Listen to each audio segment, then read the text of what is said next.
Hey friends, my name is Jackson and welcome back to my channel, Gender Not Found.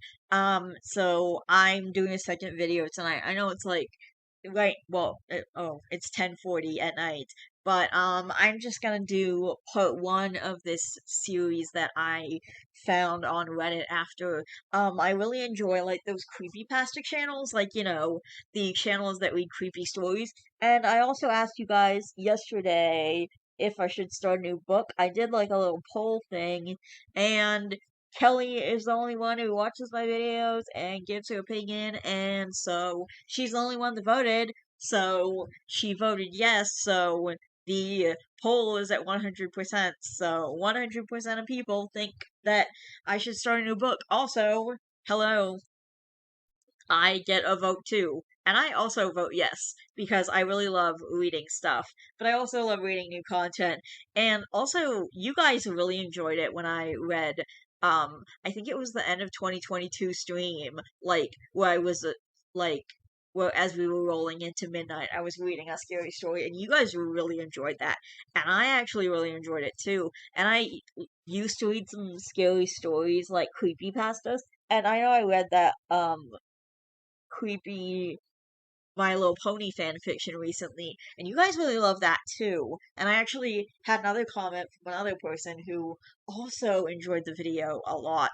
And so I decided I'm gonna read Rainbow Factory sometime in July. But anyway, tonight I really enjoy watching those creepypasta channels and stuff. And today I actually listened to a story that I really loved. So I went looking for the written version, and it took me a while because I was trying to figure out, but then I realized the link to the freaking thing is literally in the video, and it's actually in three parts, so I'm not gonna like read the entire thing. I'm gonna do like one reading tonight. I'm gonna read part one tonight, and then I'm gonna try and read part two tomorrow, and then I'm gonna read part three on Saturday. Hopefully that'll be perfect timing. Anyway, so I am going to go ahead and read part one, and then I guess I will just read the next couple parts over the next couple of days because I'm not reading it all tonight because it's incredibly late, and maybe I'll just like put it all together once I'm finished.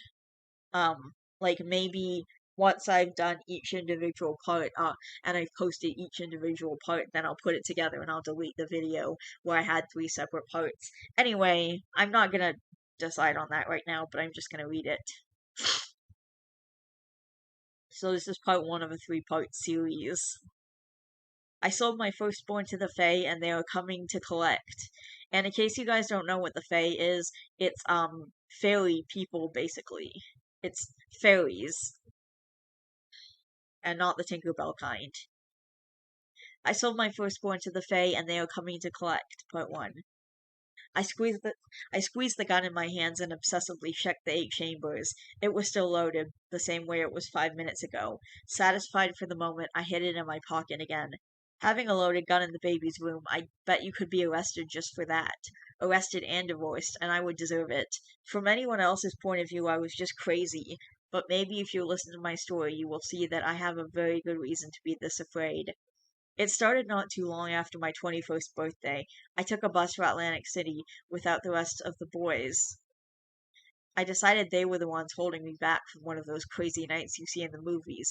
I would go, gamble, find a party, meet some drunk girls, and have a hangover to which I would compare every other hangover I ever had. Things didn't go as planned.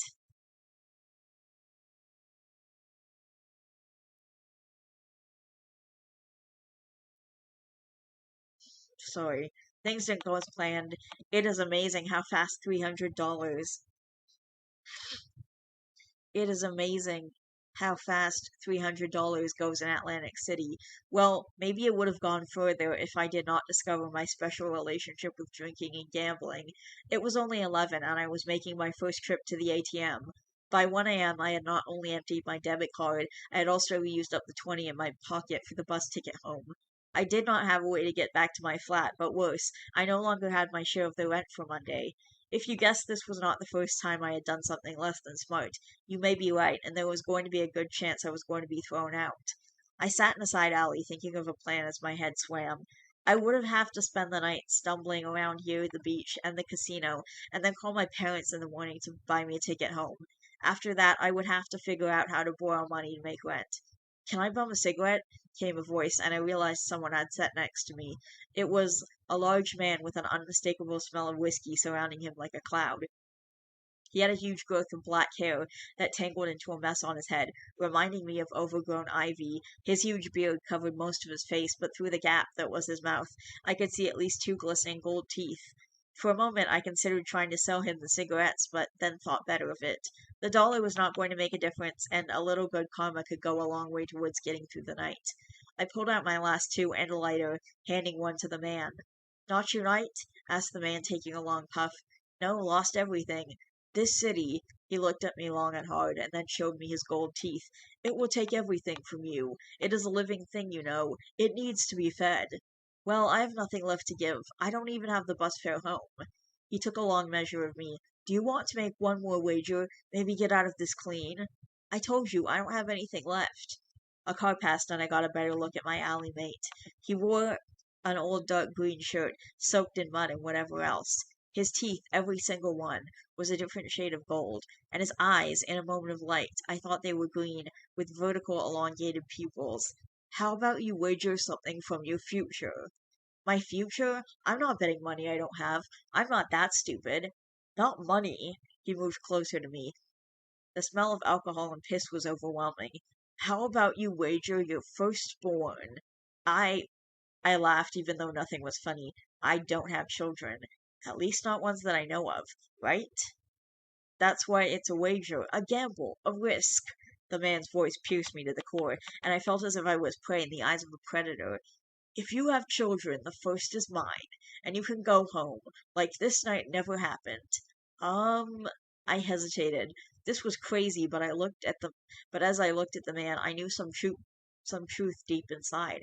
I was not going to survive the night here. He was the first in a long line of those who prowled these streets at night. "Okay, I guess you can have my firstborn, if you can get me home with all the money I lost."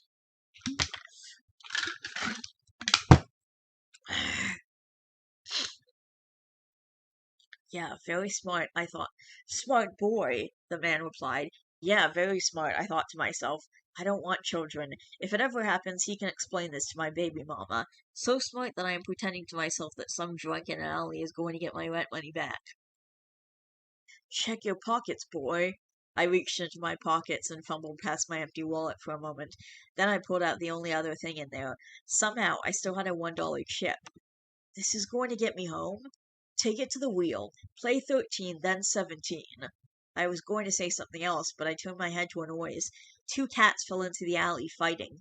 When I turned back, the old man was gone, with only an empty bottle of whiskey where he sat. As I said, $1 was not giving me home. I walked back into the casino. It was now mostly empty, only the terrifying night crowd of truly those having nothing to lose. I realized I was one of them. I did not hesitate. I just walked up and dropped my chip on 13. Then, as the ball stopped spinning and wheel came to rest, I had $35. That that was enough to get home. I felt sweat run down my body. In a moment, everything felt so real and so fake. I could not stop. Something deep inside screamed not to do it, but I moved the little pile of chips to 17. I cashed out over $1,000. I was up for the night and paid an Uber to get me home. The gun was heavy in my hands, and I realized I had it out of my pocket with my finger too close to the trigger. I was not going to have children until I met Kara. I was 23 and just done with college. She had freckles, huge blue eyes, and the kind of smile that could make a man do anything. We got married and had a girl, Nora, and then I had two women in my life I would do anything for. I tried to never think about that night in Atlantic City, not until I met the gold-toothed man again. "She is 20 days out of the womb." I spun around as I was exiting a pharmacy, making a late-night diaper run. Next to the door sat a homeless man smoking a cigarette. I quit 9 months ago, but could still feel the irritation and desire of a long-lost vice. "What?" I asked, almost not sure he was talking to me. "20 days. In 20 more we will come. We will take what is ours. You will pay your debt to the Emerald Eyes. As it is midnight now, it will be midnight then. We will take what is owed." I spun at the man. Listen here. I lost the force out of my voice. I could see his cat pupils, and I could see his golden smile. I will pay you. You give me 1,000. I will give you 5. Yes, you will pay me. We will be there in 20 days. I was going to say something else, but another man exiting the store bumped me. When I looked back, there was just an empty bottle next to some rags. It's 11:30 now. In 30 minutes, I may find out if lead is as good as iron to stop a Fae. Alright, that's it for part 1. I will see you guys later. I love each and every one of you guys. Please don't forget to always be yourself. And don't forget to be good to yourself and to others. I will see all you guys in the next video. Bye.